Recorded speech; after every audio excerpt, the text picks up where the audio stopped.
So topics for today in the wisdom sharing session are vegetarianism, optimal diet, and silence. Let's start with vegetarianism.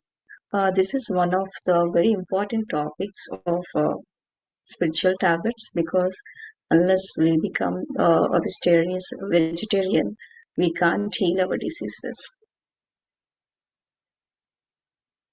Ahimsa paramo dharmaha. This is said by Buddha. Non-violence is the ultimate way of life. So one can heal their body by following the vegetarian food. When you see the human digestive system, it is not made for non-vegetarian food. It is made for only vegetarian food. When you see the herbivorous beings, they have a long digestive system as human beings.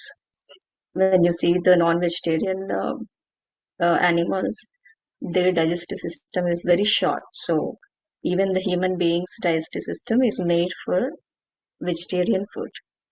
So once you eat non-veg food, you will make your body a graveyard. So do not eat non-vegetarian food. And humans, according to the Linda Goodman, she was telling that humans must convert from non-vegetarians to vegetarians and from vegetarians to fruitarians and then fruitarians to breatharians. Slowly, when you start eating the plant-based food, you can follow this. And the one who is a slave to the wishes of his mind is always sad.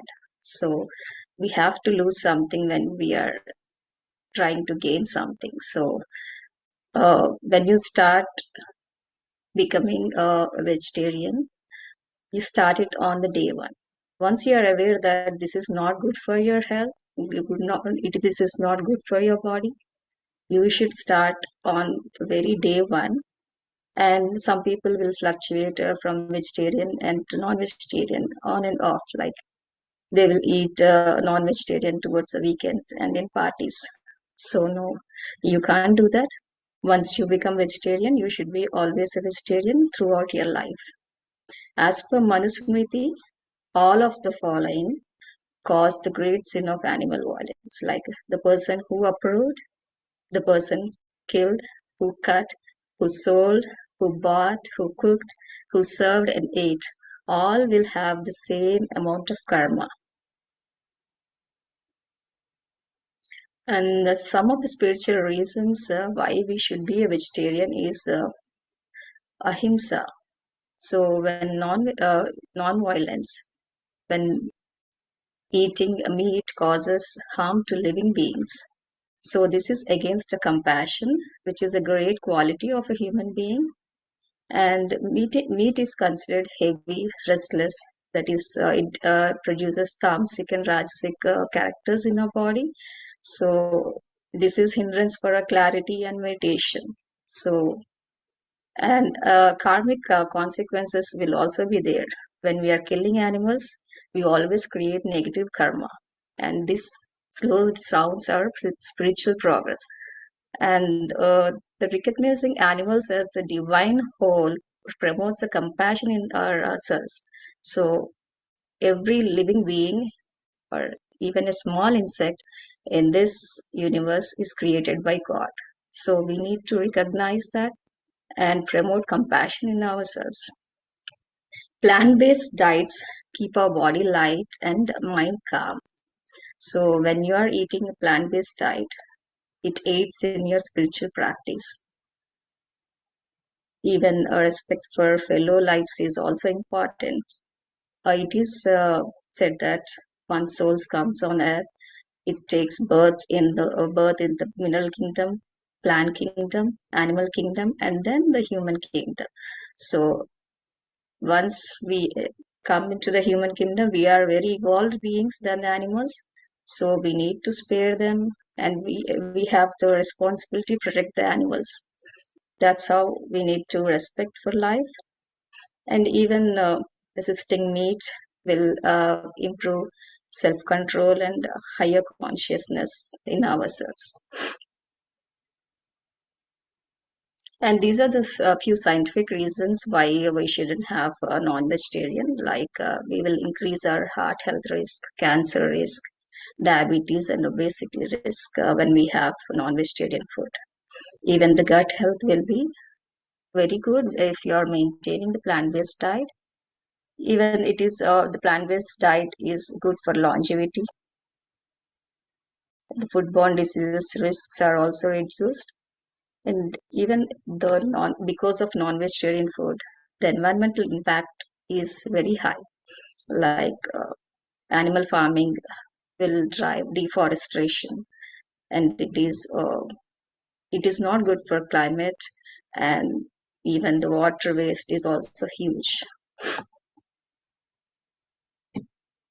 So, in summary, if we follow vegetarian food, uh, we increase when we see in the spiritual path, we develop compassion, purity, and thereby liberation in our life.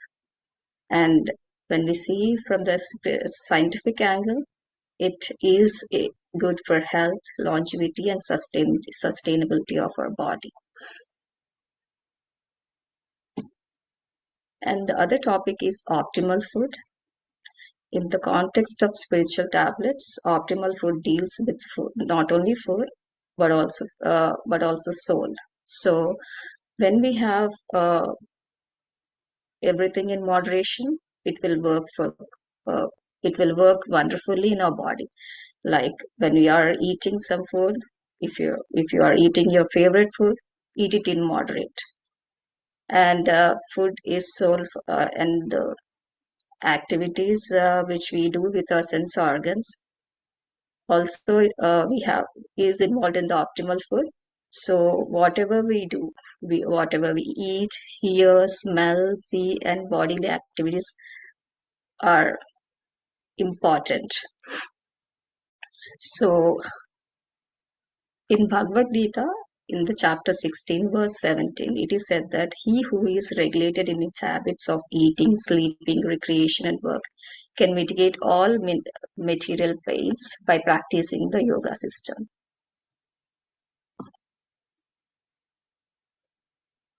So we should always consume information in limitation, which adds to our wisdom and joy. So many of the diseases are the result of overconsumption of information through our body senses. So diseases like conditions like blood pressure and diabetes are also the result of this situation. So optimal food tablet is must for the people with chronic diseases. So whenever people approaches us with chronic diseases, this is the best tablet we suggest. So you must keep away from all the soap operas, gossiping, criticizing, and judging. And Patriji always said that we should not judge or criticize anyone, because if we do that, it is doing to ourselves. We need to change our old methods. So once we are into the spiritual path, we need to stop all our materialistic pleasures. I don't say that you need to stop it altogether, but you need to have them in moderate. You need to enjoy your life, but in moderate. So whenever you will have like a negative news, or when you see very negative news, that will create a loop in your head, and you will create many thoughts out of it. So it is good if you avoid such negative news and negative talk. Uh, so we have come to this earth to enjoy the beauty of that, and there are we can take out our some time from our busy schedules and enjoy these beautiful scenes like sunrise, sunset, beautiful sky, beautiful nature, green trees. So whenever you enjoy the nature, you will improve many qualities in your. And the other topic is silence. Silence helps us to conserve the universal energy that is obtained through meditation and protect us from unnecessary energy leakages. So, you are meditating daily, but if you are draining your energy is not utilized for your well being. So, you can observe silence for at least starting with half an hour, 1 hour per day. You can put a day like during the weekends. You can start from sunrise to sunset, and you can do it for over 40 days also. It's based on your convenience, but you can practice it with a little amount of time, like 10 minutes is also very good. So when you're practicing silence, it is not the physical silence, it should be the inner silence. You should not think inside your head. That's how the silence has to be practiced. There are three stages about the whole existence, which gives us a gross idea about the value of speech and observing silence. So once we start observing silence, we will see these three changes in our body. Those are called yantra, mantra, and tantra. Yantra is the first stage, which is physical or at the body level. The body is made up of panchabhutas, the five elements, the air, water, fire, earth, and sky. So once you start, the first stage is you see changes in your physical body. And the second stage is mantra. This is the mind level. We need to monitor speech. It is related to Vishuddha chakra, that is the throat area. The words we speak have immense power. So we need to refrain from unwanted talk. Whenever we gather with our friends and all, do not gossip, do not talk about others, no backbiting. So we should keep our speech very clear and very pure. So the better be a listener than chattering continuously. That's a good tip. And third stage is tantra. Tantra is at the level of soul. If we meditate, practice physical silence, we gain spiritual knowledge, and thereby the third eye gets activated. So once we follow the silence, we will get the benefit of these three stages, and you can see the beauty of tantra then. Inner silence of the mind is far superior than the physical silence. So whenever you observe silence, try to observe it in whole, like no chattering in the mind, no book reading, no other work. Be in silence. That's all. Thank you. Thanks, everyone.